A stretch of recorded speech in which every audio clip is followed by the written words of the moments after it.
ああ、ジョージ、目を覚ましたんだね。意識ははっきりしてる？記憶喪失？何も覚えていないのかい？それは困ったな。君はこれから僕たちの組織で働いてもらわないといけないからね。なぜって？我々は君の投資詐欺師の弟に騙されて50億の負債を抱えたんだ。君にはその責任も取ってもらう必要がある。さもなければ君のご家族にね。3年前、俺は兄弟で小さな証券会社を経営する、どこにでもいるただのビジネスマンだった。ある時、取引先のある貿易会社が人身売買や重火器の密輸を行っていると知って、しかもその組織にずっと昔に死んだはずの幼馴染が働いてたことに気づいたんだ。あいつは精神外科医になって発展途上国の安い人間をロボトミー奴隷に改造していた。やめさせなきゃって思った。助けなきゃって思った。けど俺も捕まって。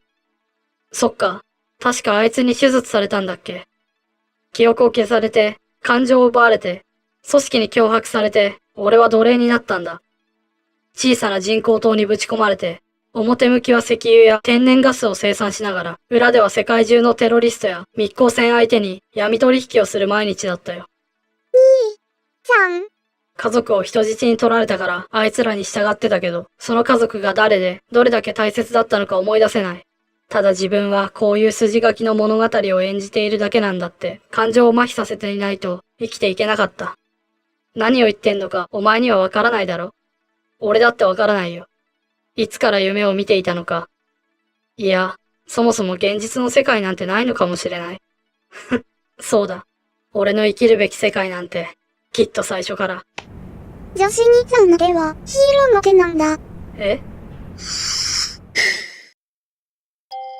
ちゃん、記憶喪失なんだよね。でも兄ちゃんは昔、僕のことを助けてくれた人なんだよ。兄ちゃん、僕には、アーリファという妹がいたんだ。でも車にひかれて死んじゃったの。僕はアーリファの体を触ったら、車のナンバーが見えて、犯人が逮捕された。それから僕、時々おまわりさんの手伝いを頼まれるようになったんだ。痛いし、怖いし、すごく嫌だった。それでも頑張ったんだよ。だって僕は悪い奴を探すヒーローだから。でも去年、僕の父さんとお母さんも、悪い奴らに連れてかれて、死んじゃって。僕、どうしても、お父さんとお母さんには触れなくて。そしたら、悪い奴らから生き残った、たった一人の男の子が僕に握手してくれたんだ。俺が？あの時兄さんが手を握っててくれたから、僕とおまわりさんは犯人も捕まえられたんだ。兄さんはその後、眠ったまま動かなくなっちゃって、僕もまた臆病に戻っちゃった。でも、キッズルームでもう一回兄ちゃんと手を繋いだ時、兄ちゃんと目が合った時、僕もまたヒーローになれた。だから、夢だなんて言わないで。悲しみで心を塗り替えないで。兄ちゃんの手は、僕のヒーローの手なんだよ。俺、全部覚えてるよ。お前、ダリア先生が亡くなってからめっちゃ強くなったよな。リックの夜泣きが止まらなくなったら一緒に寝てあげて。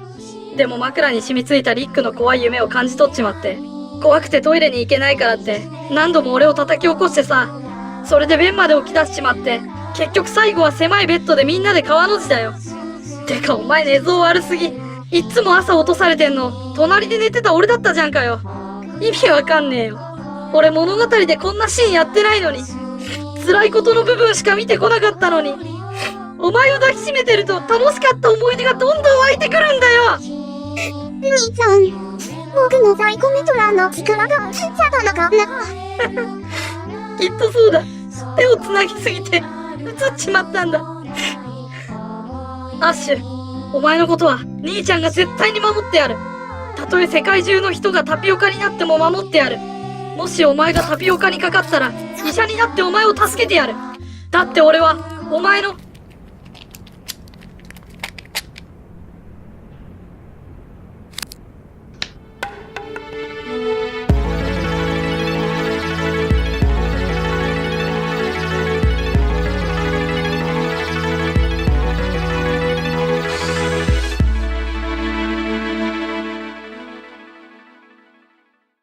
ツルームは、プロイアンダーソンの提供でお送りします。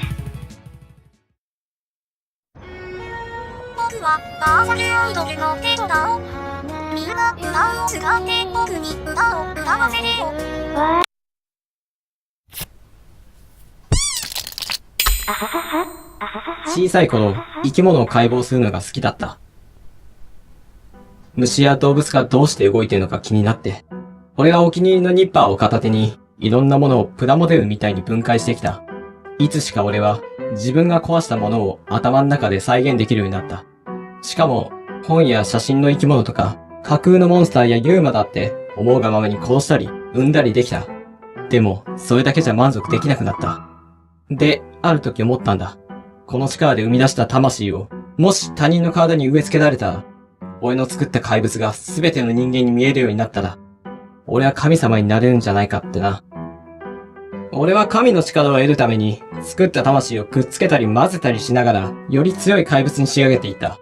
その怪物の魂を、集団催眠をかけた小さな村の人間どもに植え付けたら、そいつらの肉体を操ることに成功した。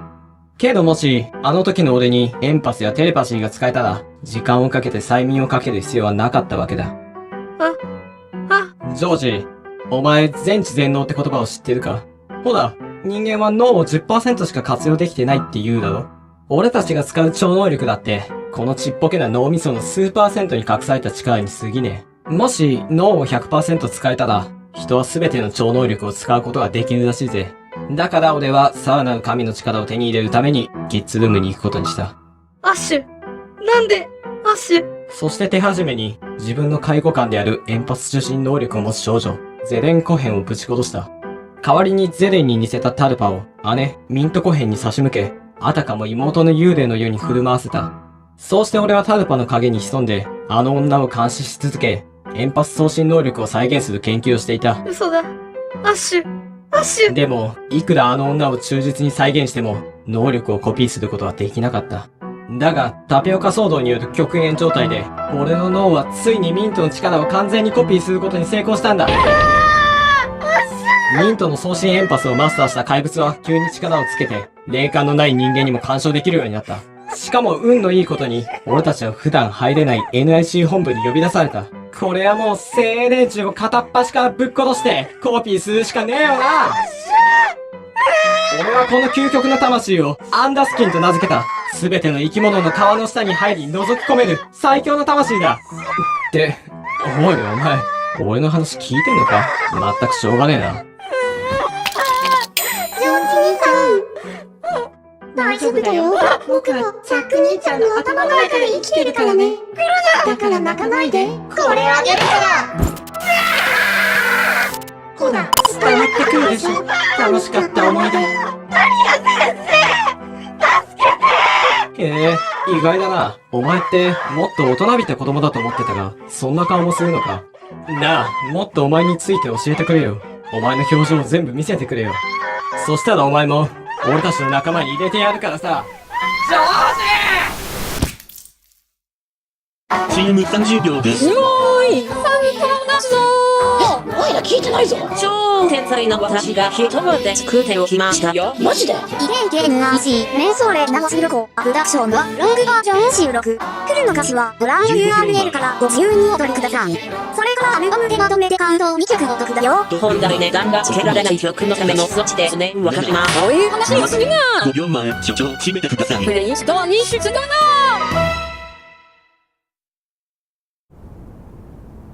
お前、最低だな。友達のふりしてずっと俺たちを邪魔してたのかよ。なんだベンか。ちょっと向こうへ行っててくれないか。お前も後で構ってやるか。うわ。1年半前、アメリカ・フロリダ州のとある農村で、村中の人間たちが土木をして死亡する事件があった。この件は表向きは野生動物による事故と、州警察が発表したが、事件に能力者が関与していることは明白で、NIC 欧米地区が極秘捜査へと踏み込んだ。そして欧米地区がここに侵入している指名手配犯は、13歳の断髪顔の少年、サミュエル・ミラー。なるほどな。それがお前の根拠だったのか。そういうお前こそ、さてはベンじゃねえな。何者だ？食べてみるよ。ヒントを言おうか。これは少しお前に似ている。俺もまあまあかな全指定の力に興味があったんだ。ヒント？タルパもエンパス送受信もマスターしている俺をバカにすんじゃねえぞ。お前タピオカだろ？しかもタピオカの親玉だ。お前の実名や出生まではわからねえかな。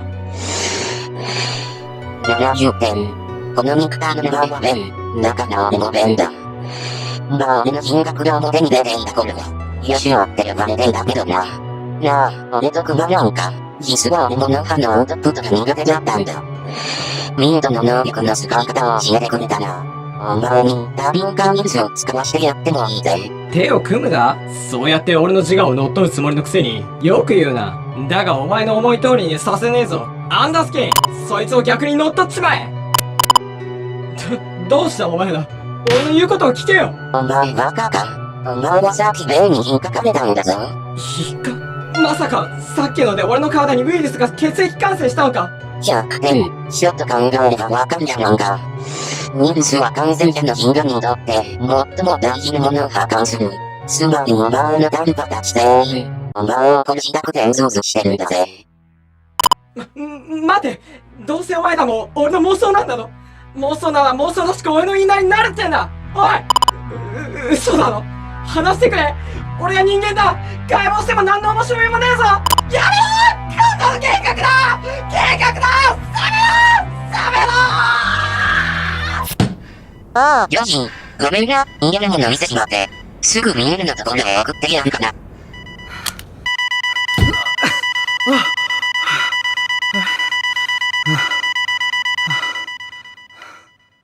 おはよう。ようやく、すべて思い出してくれたね、ジョージ。あれは、あの物語は、俺の子供時代の本物の記憶だ。ベン、ヨシュアは俺を殺そうとした次の瞬間、駆けつけてきたリックに射殺された。壊滅状態に陥った NIC 中東支部は、隣接する EU アジア支部が再建し、生き残った俺たちは、アジア支部に働いていた俺のおばさんが保護してくれた。サミュエルはリックによってタピオカを治療され、手術で記憶を削除されて、新しい名前で孤児院に行った。リックはアジア支部の脳神経学者の先生に引き取られて、養子になった。俺はおばさんの家に引き取られ、新しい家族の支えで、なんとか事件のトラウマを乗り越えることができたが、密輸組織で記憶も感情も能力も消されて、その家族すら失ってしまった。ジョージ、幼かった当時の君は事件のトラウマに打ちのめされていて気づかなかっただろうけど、今の君ならわかるんじゃないかな？ヨシュアがどうしてタピオカを生み出してしまったのか。ロボット。あの心理テストのロボットはヨシュア、科学者はリック。リックは何らかの理由で人殺しになってしまったヨシュアの記憶と性格を別人に書き換えた。その時塗りつぶしたはずのかつてのベンの本性であるヨシュアそのものこそタピオカウイルスの正体な気がする。ありがとう。ようやく君に本当のことを話す時が来た。リックとベンは双子の兄弟。長男リックの本名はヨハン・ワーグナー。次男のベンはヨシュア・ワーグナー。ヨシュアはダウン症で、ヨハンより体格は良くても心は3歳児程度で成長を止めてしまっていた。ところが片やヨハンには異能レベルの知能があった。だから彼らの両親は、ヨハンにヨシュアの世話を丸投げし、兄弟をネグレクトした。それからヨハンは、精神外科の分野を猛研究して、やがて脳手術で、ヨシュアの知能を高めることに成功した。彼らの両親も非常に喜び、初めて彼ら兄弟を、家族として扱うようになった。でも、頭が良くなったヨシュアは、タピオカウイルスを開発して、両親を殺し合わせた。すると、タピオカウイルスを生み出したのが、ヨシュアだったってことか？そう。そして知能が上がって露呈したヨシュアの本性に恐れをなしたヨハンは、再び彼の脳を開いて、彼の自我を全く違うものに書き換えた。そうして生まれたのが、ベン。正式名称、ニューラルネットワーク式人工自我、ビナインだ。ビナイン。ウイルスを生み出す脳に救う陽性腫瘍か。じゃあヨシュアとベンは同じ肉体でも、完全に別人なんだな。その通り。ジョージ。君の夢物語はまだ終わっていない。現実の歴史ではベンは死んでしまったし、君は過去を奪われて心を閉ざしてしまった。でも今の君は違う。今の君には、すべての記憶がある。強い能力がある。本物の自我がある。ジョージ、この扉の先が、君の治療のゴールだ。最後に僕から頼みがある。弟を救ってあげてくれないか？これも全てはタピオカ、お前を救うためだったんだ。何言ってた？声なんだ。かわいそうに。こんなことになるなら一生感情の欠落したロボットでいた方が幸せだったろうにな。どうしてまだ気づいてくれたのかな。愛されてみたくなった兄弟児、会場すぐ過ごすのは利口じゃない。医者は死神、実験の犠牲者、艶